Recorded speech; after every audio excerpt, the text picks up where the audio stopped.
Welcome to Veracruz, Mexico, Pugito. Mga Pugito, ang Veracruz ay isa sa mga pinakamasigla at mayamang kultura na lungsod ng Mexico. Matatagpuan natin sa kabaan ng Gulpo o Gulf ng Mexico. Veracruz ay isang lugar kung saan nagtatagpo ang kasaysayan, tradisyon nila at likas na kagandahan. At ito ay unang lungsod na itinatag ng mga Espanyol sa Amerika. At makikita natin sa mga tombstone o ano pa ang tawag dyan, hindi ko translate sa English o Tagalog. At may mga statue, yun makikita nyo mga Pugito, marami. Yung mga sinauna pa to mga Pugito, yun makikita natin. At may magaganda sana na mga lugar na gusto na tuklasin natin yung kolonyal na arkitektura. Ito kagaya na tulad ng mga ikonikong San Juan de Ulloa Fortress na ito daw ay isang nagsisilbing tanggulan militar at bilangguan.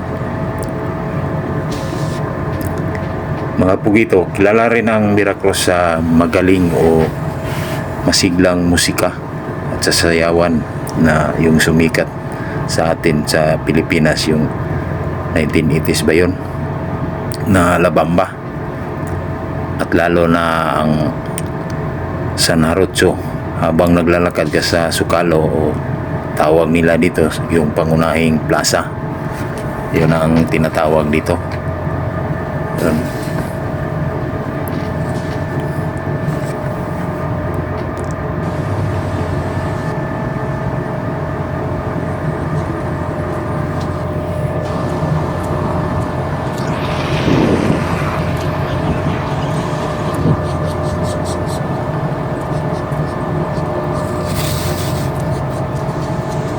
Kadalasan mong marinig ang masayang tugtog ng marimba at kasulukuyang makikita mo ang mga jarochos. Yung jarochos nga mga Pugito, mga lokal na musikero dito sa Veracruz.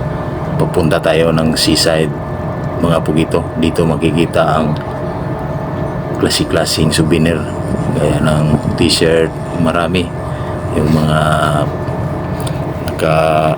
kahoy na ginawa nila. Yung maraming souvenir dito mga Pugito, pira lang ang kulang. At ang kwento pa dito, ang Veracruz ay masasarap daw ang pagkain na pinaghalo ang diskarte sa mga katutubong Espanyol at Afro-Caribbean. May tinatawag pa silang arroz a la tumbada, isang lokal na seafood rice, at chipak kuli, isang maanghang na supas ng alimango.